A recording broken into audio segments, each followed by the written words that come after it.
Tyreek, what is your expectation for training camp regarding work with Tua, getting the three receivers and Tua together with OBJ? What are your expectations there? Man, you know what? I'm excited. I haven't been this excited, man, since the birth of my first daughter, man. And being able to work with Tua, being able to work with Waddle, and also, it's been a pleasure, man. Obviously, God has blessed me to be on some great offenses. Some in Kansas City. Obviously, at the time we won a Super Bowl with myself, Kelsey, Watkins, D-Rob, and the list goes on. But just this group here alone, man, it gives me that same feeling. You know, all of the guys are ready to work. All of the guys understand that there's only one football, and there will be plenty of opportunities throughout the game for all of us to touch the ball. And Tua understands that. You know, so he doesn't got any pressure, you know, to deliver a target here or deliver a target there. It's all about moving the ball and keeping our defense off the field as much as we can. And having a target like OBJ opens up all of that. It opens up a lot of windows for a lot of people. So very excited, man. Very excited. Are you concerned? Tua, how do you think he's feeling about not yet having his deal done? Have you seen him yet? How's he feeling? Oh, man, Tua, he's in great spirits. Obviously, I can't speak on his part about the contract situation because that's his business, his personal business. And as his teammate, as his brother, I try to stay out of that. But as far as, you know, how he feels, as far as like mental health standpoint, he feels amazing. He's very excited to be back in the building with all of the guys. So it's great to see him out there, man. You know, still coming into work, you know, still about his business without having the deal done. And it's just been awesome, man, just having him around. Like, just his presence means a lot, you know, to a lot of the guys, man. So, especially me. So excited. Do you think he'll practice? Yes, I believe he will. And here's why. I believe he will practice because Tua, he's very competitive. He will not tell you that, but he's very competitive, and he's a guy that doesn't like to fall too far behind, you know, and he understands that we have a really good team, and he doesn't want to miss his window. Like I said, we got a great offense. You know, our defense is real good. It's looking real good this year, man. So he understands all of that. So I believe he's going to practice. What do you think the next level for this offense is? You guys obviously got great speed on the outside. Right. What happens this year to go to another level? Well, for us, man, going back and just looking at all of it from a veteran standpoint, I feel like we have to be able to stay on the field. You know, third downs are like huge downs for us. Like, for us, it's either boom or bust.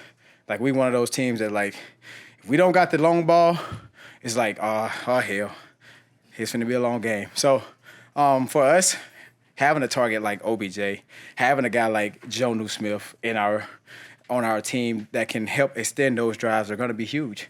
You know, even having, you know, a healthy A-Chain, having a healthy Waddle, having a healthy myself, having a healthy Mostert, you know, helps all of that, you know. And that's one thing that I know that's what we took head on as an individual group, as an individual offense without the coaches. It's like, hey, here's what we're going to get better at. You know, outside of what the coaches got, here's what we think we need to get better at to help this team moving forward. So I think just being able to extend drives, you know, have those 12-play drives, have those 10-play drives versus having a 5-play and under drive where it's like, oh, he hits Waddle on a 75-yard post. And it's like, oh, strike up the band. And it's like, bro, we can't do that every game. Unfortunately, we can't. As fast as we are and as much as people want to tell us how special we are, we can't do that. We got to be able to, you know, have good drives. So that's what we believe we got to get better at. Tyreek, I know the team goals have to be the first thing on your mind. Right. But last year you made no secret that you had a personal goal. Right. You set the bar extremely high. Yeah. And for a lot of the year you were ahead of that pace. Mm-hmm. So where are you this year? What is your goal and how achievable is it? I will say for me, man, last year is last year. Obviously, it was great for me to come out and say, XYZ, I want to get 2K, you want to do this and that. That'll be great. You know, grand scenario, that'll be great. But I feel like at the same time, I have to understand that the position that I'm in and me being one of the leaders and just singling out, you know, an individual goal like that, like because I had time to go look at it, talk about it with my family, and it's like that's very selfish of me, you know. So here moving forward, individual goal I've been talking about this whole entire offseason with my teammates, with my family, is I would want us to win a playoff game. I would love that. You know, we're gonna start with that. Then moving forward, like continuing to build on that, you know, we're gonna move to the Super Bowl. So it's one step at a time. Like if I'm able to, you know, help this team, you know, do something special as a team goal, I would definitely count that as like an individual goal as my own. And that'll feel good. That'll be something that I could live with for the rest of my life. So that'd be great. So 2000 is off the table. I'm not saying it's not on the table now, but you know, I understand like how the season goes. Like teams prepare for, you know, us. Like they prepare to like take, you know, me out of games. They prepare to take Waddle out of games. So there could be situations that I have good games. There could be situations where I have bad games. But let's not scratch off the 2K yet, all right? If it comes, it comes. God will bless me, you know, so. Tyreek, how much of that tackle, speaking of 2K, that tackle against Tennessee, The hip drop, right? hip drop Man. and horse collar, to me, it was a combination. Right. How much did that affect the season for the team? The offense was never the same, and then you get into 2000, you would have had it, right? If not for that, or what do you think? How much You did know that what? tackle change? Here's what I think, man. I feel like football is football, man. If you ain't being dirty, grabbing guys by like the face mask or anything, you know, that's crazy. I feel like at the end of the day, that guy, which was Sean Murphy Bunting, you know, he was just doing his job. His job was to tackle me to the ground, and he did a great job of it. You know, I feel like I've been in this league long enough, and I understand like different movements to help me avoid different things like that. So, I can do a better job of protecting myself.